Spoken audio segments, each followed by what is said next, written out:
الكريم من المؤاخذة والعذاب ونسأله السلامة من العذاب وسوء الحساب. أشهد أن لا إله إلا الله العزيز الوهاب الملك فوق كل الملوك ورب الأرباب. وأشهد أن محمدا عبده ورسوله المستغفر التواب المعصوم صلى الله عليه وسلم في الشيبة والشباب. خلقه الكتاب وربه الصواب وقوله فصل الخطاب. اللهم صل وسلم وبارك عليه وعلى الآل والأصحاب ما هبت الرياح بالبشرى وجرى بالخير السحاب. فيا عباد الله أوصيكم ونفسي وإياي بتقوى الله وطاعته وقد فاز المتقون. أعوذ بالله من الشيطان الرجيم. بسم الله الرحمن الرحيم. يا أيها الذين آمنوا اتقوا الله حق تقاته ولا تموتن إلا وأنتم مسلمون. Hadirin sidang jamaah salat Jumat rahimakumullah. Dalam surat Ibrahim ayat yang nomor 1 Allah berfirman, Alif Lam Ra, kitabun anzalnahu ilaika litukhrijan nasa minadh-dhulumati ilal nuri biidzni rabbihim ila suratil azizil hamid. Yaitu sebuah kitab yang kami turunkan kepadamu wahai Muhammad. Tujuan kami turunkan kitab Al-Quran litukhrijan nas minadh-dhulumati ilal nur, untuk mengeluarkan manusia dari kegelapan, dari kejahiliyah, dari kegelapan ilan nur menuju cahaya dengan izin Allah, dengan izin Tuhan mereka kepada jalan yang maha perkasa, maha al-aziz, maha perkasa, al-hamid, maha terpuji. Hadirin rahimakumullah, ayat ini jelas menunjukkan kepada kita bahwa ternyata salah satu fungsi dan tujuan besar Al-Quran diturunkan kepada kita tidak hanya kita baca, tidak hanya kita pajang di lemari, tapi untuk memberikan perubahan, untuk memberikan perubahan kepada manusia menuju ke arah yang lebih baik. Rasulullah SAW mendidik para sahabat generasi awal dulu dengan Al-Quran, sehingga memberikan perubahan yang signifikan pada diri sahabat itu. Padahal mereka termasuk kelompok, termasuk masyarakat yang tidak berperadaban, masyarakat yang tidak berpendidikan, sebagaimana bangsa Romawi, sebagaimana bangsa Persia. Lihat saja, kita lihat saja ada sahabat Nabi yang diberi gelar Al-Faruq, yaitu Umar bin Khattab. Semuanya tahu masa lalunya. Dia membenci Islam, bahkan hampir membunuh Rasulullah SAW. Tapi setelah hatinya lunak dengan Al-Quran yang dibacakan oleh adiknya, dia menjadi orang yang pertama membentengi dan membela Islam.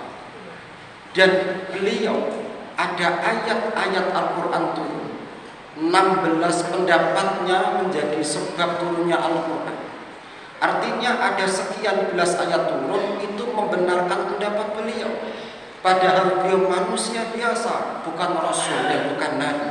Tapi istimewanya ayat-ayat ini turun, tidak hanya 1, 2, tapi belasan. Itu turunnya menekankan, menguatkan pendapat yang sudah pernah dikeluarkan oleh sahabat Umar bin Khattab. Ada contoh lagi, yaitu sahabat Abu Dzar Al-Ghifari. Ayahnya berasal dari kaum Ghifar, kampung Ghifar. Hidupnya terbiasa dengan kekerasan karena dia dulu seorang pebegal. Hidupnya terbiasa dengan kekerasan dan kejahatan. Tapi setelah hatinya tersentuh oleh Al-Quran, maka dia berubah menjadi orang yang tawadhu, orang yang zuhud, dan paling membenci siapapun itu yang menumpuk hartanya setelah hatinya tersentuh oleh Al-Quran. Sehingga Al-Quran datang merubah perilaku, merubah moral, merubah cara berpikir, merubah tutur kata Dan inilah hakikat sesungguhnya mukjizat Al-Quran, yaitu mampu mengadakan perubahan pada diri manusia. Ma'asyiral muslimin rahimakumullah, jika selama ini Al-Quran belum bisa merubah diri kita, maka mungkin ada yang keliru dan bermasalah cara kita berinteraksi dengan Al-Quran. Banyak yang mengklaim sehari bisa membaca sekian juz, 1 bulan khatam kesekian kali. Tapi dari sekian itu berapa ayat yang sudah dimengerti dan difahami, lalu berapa ayat yang kemudian diamalkan. Mungkin kita hanya bisa berlomba-lomba menghitung jumlah banyaknya pahala dari sisi membacanya. Memang Al-Quran itu beda dengan yang lainnya. Dibaca saja tidak faham itu sudah mendatangkan pahala. Nabi SAW menyampaikan, man qara'a harfan wahidan min kitabillah, siapa yang membaca kitab Allah, siapa yang membaca Al-Quran, falahu bihi hasanah wal hasanah bi asyri amsalihah, 1 huruf saja maka diberikan pahala 10 kebaikan. Ini hanya membaca saja, begitu hebatnya Al-Quran.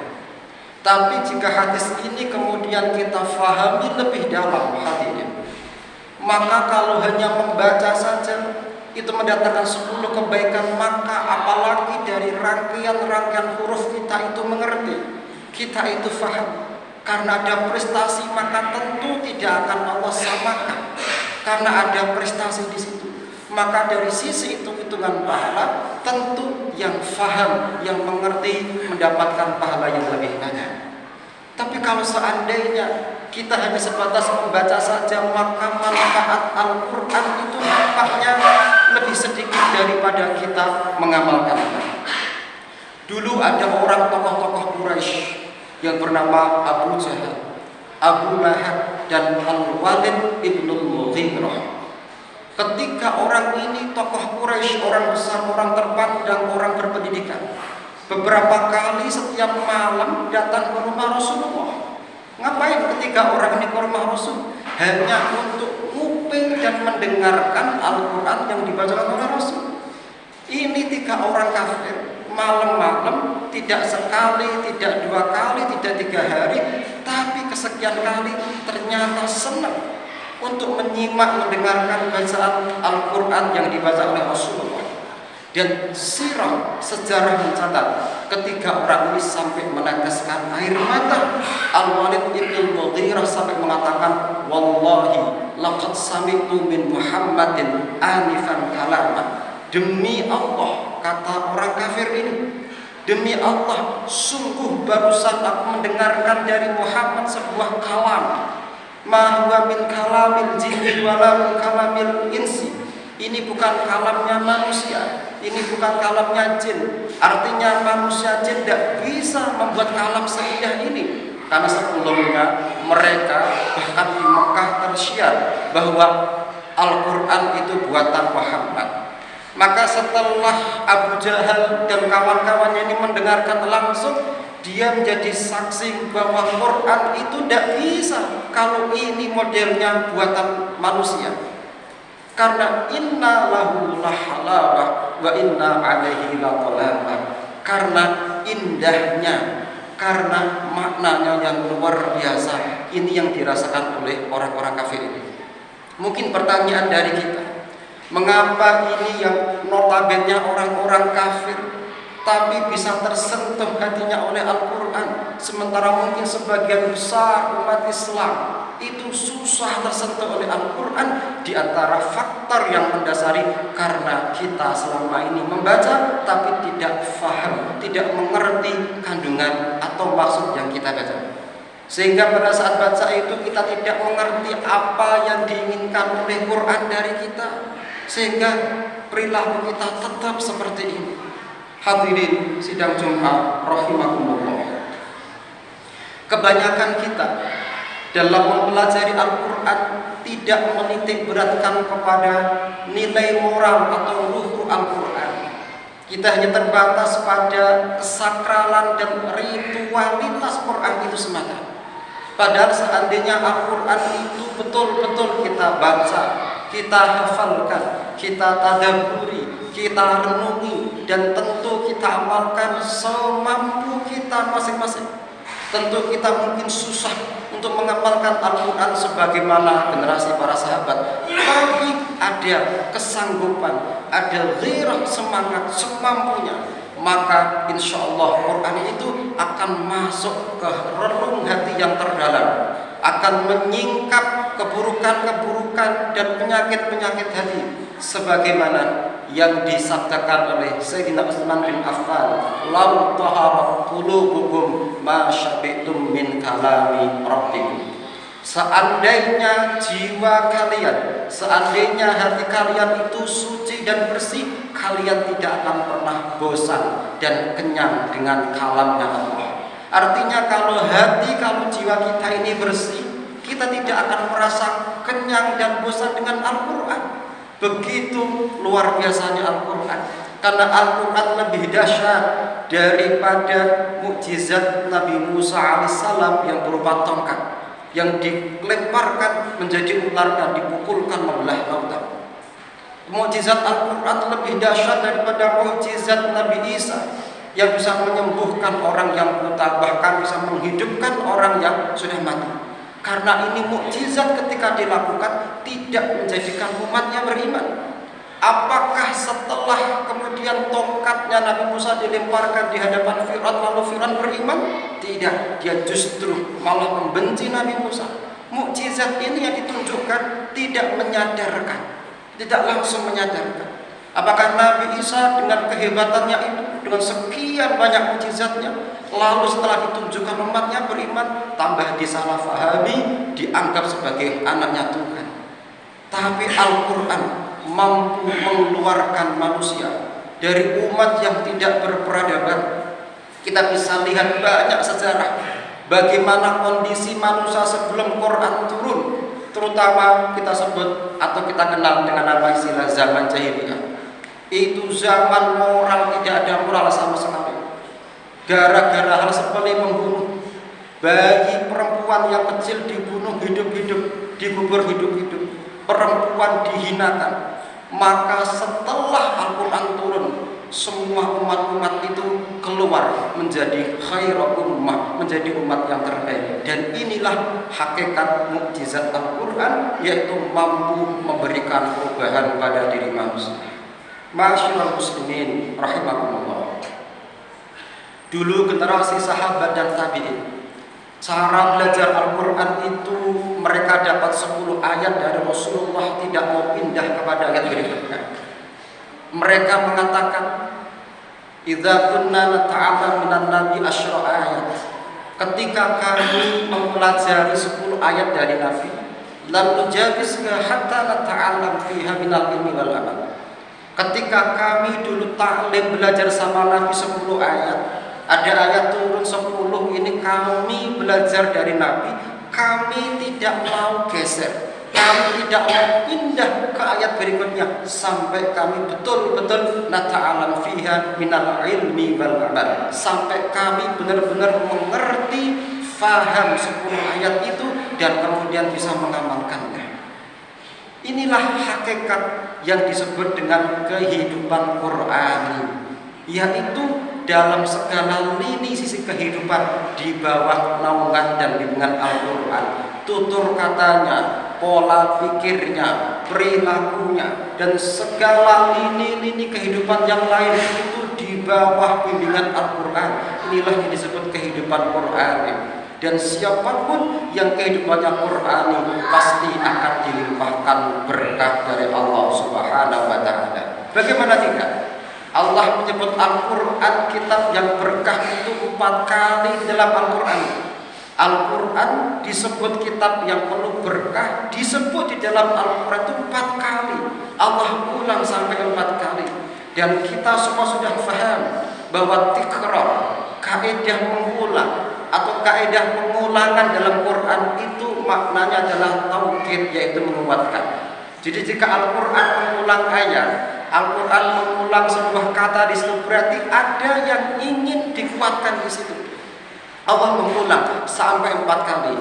Disebut Quran itu kitabun mubarak, yaitu tempatnya di surat Al-An'am 92, di surat Al-An'am 155, kemudian di surat Shad 29, dan di surat Al-Anbiya ayat yang ke-50.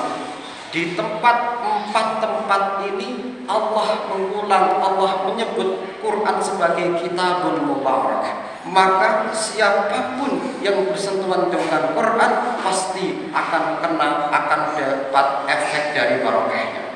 Masyaallah muslimin rahimakumullah.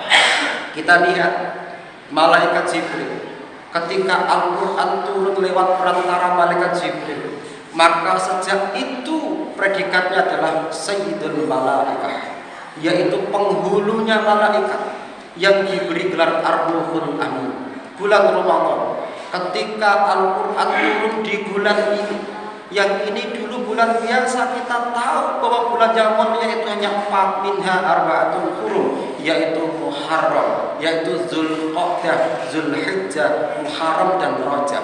Tidak ada nama Ramadan. Ini 4 bulan mulia sudah dikenal di era sebelum Quran turun, di era Yahudi. Tapi Al-Quran melejit mengalahkan 4 bulan ini karena dia menjadi bulan di mana diturunkan Al-Quran. Syahrul Ramadan alladzi unzila fihi Al-Quran. Sejak itu dia menjadi bulan yang paling mulia. Malamnya disebut Lailatul Qadar, menjadi malam paling mulia. Kalau kita berbuat kesolehan di malam itu, berarti kesolehan kita setara dengan 83 tahun. Jadi kita berzikir di malam itu, kita tadarus di malam itu, kita sholat tarawih di malam itu, kok pas itu Lailatul Qadar. Saking mulianya nilai dari zikir, Quran, salat kita itu kayak kita beribadah melakukan itu selama 83 tahun. Itu mulia karena Al-Quran turun di malam itu. Inna anzalnahu fi lailatul qadar. Manusianya Rasulullah SAW, sejak Iqra bismi rabbikal ladzi turun kepada beliau, maka resmi beliau menjadi khairul anbiya wal mursalin. Beliau menjadi khairul makhluqin, yaitu manusia terbaik, rasul yang terbaik. Maka siapapun yang bersentuhan dengan Al-Quran, siapapun yang kehidupannya Qurani, maka pasti akan mendapatkan barokah dari Al-Quran itu. Mudah-mudahan kita semuanya selalu dibimbing oleh Allah, dimudahkan oleh Allah, dan selalu dimunculkan ghirah semangatnya untuk semakin dekat dengan Al-Quran. Bahkan kita mampu menjadikan lini-lini kehidupan kita ini kehidupan yang Qurani, yang nanti mendapatkan barokah Quran. Amin Allahumma amin. Aku qouli hadza astaghfiru li wa lakum innahu as-sami'ul alim.